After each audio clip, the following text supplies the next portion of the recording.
Salut les amis et bienvenue sur notre plateforme, sur votre plateforme. Les amis, j'ai suivi le discours des chefs d'État africains lors de cette 78e Assemblée générale des Nations Unies. Et j'ai compris une chose, que le combat que vous menez, le combat que nous menons, porte déjà ses fruits. On n'avait pas compris que ça devait venir de la base. On pensait que c'est les leaders, c'est les chefs d'État qui devaient impulser cela.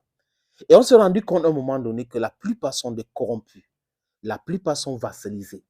Donc ça devait être compliqué pour l'Afrique de se libérer avec ces gens-là qui sont à la tête de leurs différents pays. Maintenant, le nombre joue à notre avantage. Dans les années 1900, l'Afrique comptait 144 millions de personnes. Donc c'était évident que les gens, les criminels se réunissent à Berlin pour venir nous coloniser, nous frapper. C'était évident qu'ils pouvaient nous esclavagiser. Parce qu'à l'époque, ils avaient 450 millions de personnes dans leur continent. Un petit continent comme ça avait autant de gens. Mes amis, ces mêmes gens viennent nous dire qu'il ne faut pas qu'on accouche. Quand on regarde la superficie de l'Afrique, on regarde la superficie de nos micro-États, c'est plus important que la superficie. Quand on regarde la richesse que regorge notre sous-sol, c'est plus important qu'ils utilisent cela pour nourrir l'industrie, les amis. Et ils nous demandent de ne pas accoucher. Quelqu'un qui n'a jamais écouté les pleurs d'un enfant, qui n'a pas voulu avoir d'enfant, c'est son choix, nous parle de l'Afrique qui accouche beaucoup. Le Cameroun, par exemple, est plus grand que la France. Le Gabon est plus grand que la Belgique. Le Congo est plus grand que vraiment beaucoup de pays en Union européenne mélangés. Mais regardez l'Allemagne qui a à peu près 78 millions de personnes. L'Allemagne, comparé au Congo, ce n'est rien en termes de superficie. La France, comparée au Cameroun, par exemple, ce n'est rien en termes de superficie. Mais la France a 68 millions d'habitants. Le Gabon, 2,3 millions d'habitants pour 11 millions pour la Belgique, qui est plus petit comme ça, dont le Gabon est 3 fois plus grand que la Belgique. Regardez les gens qui nous donnent des leçons. Les gens qui viennent nous parler de la monogamie, l'hypocrisie. Mais ils ont les premiers, deuxième, quatrième bureaux. Et le divorce a pignon sur rue chez eux. On avait réglé ce problème avec la polygamie. Autre chose, ils viennent nous imposer leur culture, leur use et tout ça. Vraiment, on parle leur langue. C'est qu'on doit, vraiment, on doit sortir de là petit à petit. C'est très important de sortir de là, créer notre langue, nos propres langues. Et on parle, et on enseigne nos enfants facilement, ça, on va se comprendre. Regardez tous les autres pays. Ils sont indépendants aujourd'hui. Ils ont leur langue, ils ont leur monnaie, ils ont leur banque centrale. C'est comme ça que nous devons être. Ces gens-là devraient traiter avec nous d'égal à égal. Et les chefs d'État africains ont compris aujourd'hui parce que la masse africaine, qui est 1 milliard 400 à 500 millions aujourd'hui, qui va passer dans 20 ans à 2 milliards 500 millions aujourd'hui, on parle de la démographie, qui est une force. Et c'est cette force-là qui fait bouger l'Occident. C'est cette force-là qui fait peur à l'Occident. Ils ont essayé de créer les maladies, créer des vaccins et tout ça, là, mais ces vaccins-là ne sont pas fiables. Ça ne fait rien. Stérilisation des enfants, on a vu ça en Libye, donner inoculation de sida et autres, ça n'a réglé aucun problème. Dieu a béni l'Afrique. L'Afrique, c'est le berceau de l'humanité. Tout le mal que l'homme cherche à faire contre son frère se retourne normalement contre lui parce que nous sommes dans un village planétaire aujourd'hui qu'on appelle le monde. C'est ça, les amis. Et les chefs d'État africains aux Nations Unies, la plupart ont fait un discours formidable. J'ai écouté le discours du président de Kenya, William Ruto, qui est pour l'abolition de frontières en Afrique, la monnaie unique. Il a parlé des Nations Unies, qui est devenue une organisation obsolète, qu'il faut faire des réformes. Un continent ne peut pas avoir plus de 1 milliard 400 millions d'habitants et il n'y a pas un siège permanent aux Nations Unies et que les gens les dictent les choses. Le président sud-africain a parlé de sous-sol africain qui appartiennent aux Africains et non aux Européens ou aux Américains. Le message était clair, c'est un message fort.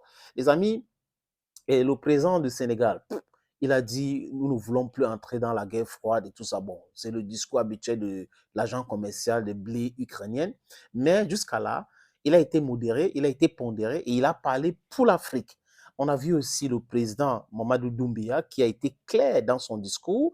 On a vu le discours d'Abdoulaye Diop, qui est le ministre des Affaires étrangères, qui était le représentant de Assimi Goïta, qui a fait un discours formidable, envoyé un message fort aux Occidentaux, quitter chez nous. Un point, c'est tout, les amis. Et le message était fort, très, très fort, les amis. On a vu, j'ai vu aussi le message de Tinubu qui était un va-t-en-guerre au début, concernant le Niger, mais qui a pondéré, qui parle des négociations, qui parle des... Donc, on comprend aujourd'hui que cette jeunesse-là doit continuer à bouger. Cette jeunesse-là, c'est le volcan. Oui, ils savent que c'est le volcan. La jeunesse africaine doit continuer à faire bouger les choses. La communication, c'est quelque chose. Il faut faire bouger les ménages de ces gens-là. Ils doivent savoir que trop, c'est trop. On en a marre. On ne peut pas être riche et pauvre en même temps. C'est quoi cette sorcellerie-là? C'est du n'importe quoi. On est riche et pauvre en même temps. Non, non, non, non. Ça n'a pas de sens. Et on dit non à cela aujourd'hui. On ne peut pas recevoir toute la misère au monde. Non, nous ne sommes pas miséreux. Non, non, non. Le problème, c'est que vous êtes en train de nous voler. Vous êtes en train de nous piller avec certains de nos enfants. C'est pour cette raison que la masse est en train d'arriver chez vous. Arrêtez ce vol comme on est en train d'arrêter. Là, vous allez voir si les Africains vont voyager pour arriver chez vous. Parce que si on a les débouchés chez nous, si on a les opportunités chez nous, on va aller faire quoi en Europe? On va aller faire quoi aux États-Unis? On va aller résider là-bas pour faire quoi? Si quelqu'un peut gagner dignement sa vie chez lui, construire sa maison, vivre dignement et autres, pourquoi voyager? On peut voyager pour du tourisme. Ou d'autres personnes peuvent décider de voyager, d'aller s'installer pour des raisons autres. Parce qu'on ne peut pas empêcher le mouvement des gens. Ça a toujours existé depuis la nuit du temps. Mais seulement, vous ne pouvez pas nous piller en même temps. Vous nous dites que nous sommes pauvres. Vous dites que vous nous envoyez les aides, alors que c'est notre argent que vous prenez et vous nous renvoyez, vous vendez, vous nous donnez les intérêts, une partie d'intérêts.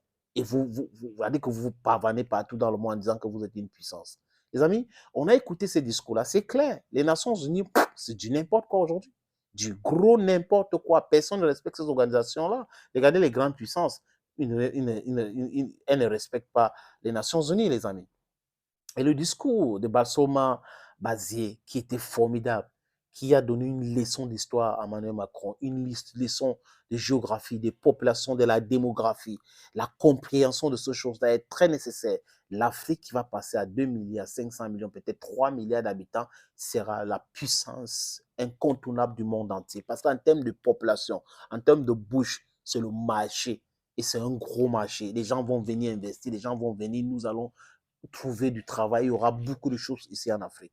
Et Bassoldi, qui a rappelé les pères fondateurs de la libération du continent africain, assassiné par la France, M. Olympio du Togo, Modibo Keïta du Mali, Sékou Touré, je vais dire, bon, il n'a pas été assassiné, Sékou Touré, Dieu merci, Patrice Emery Lumumba, Oumioubé, Félix Moumi empoisonné au thallium en Suisse.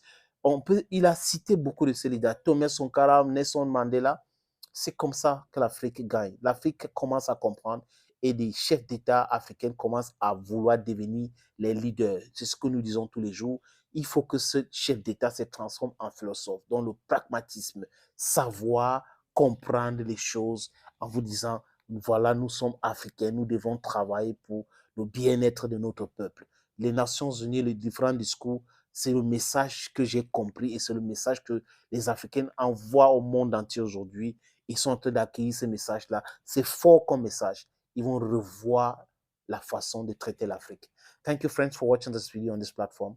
God bless you and bye-bye for now.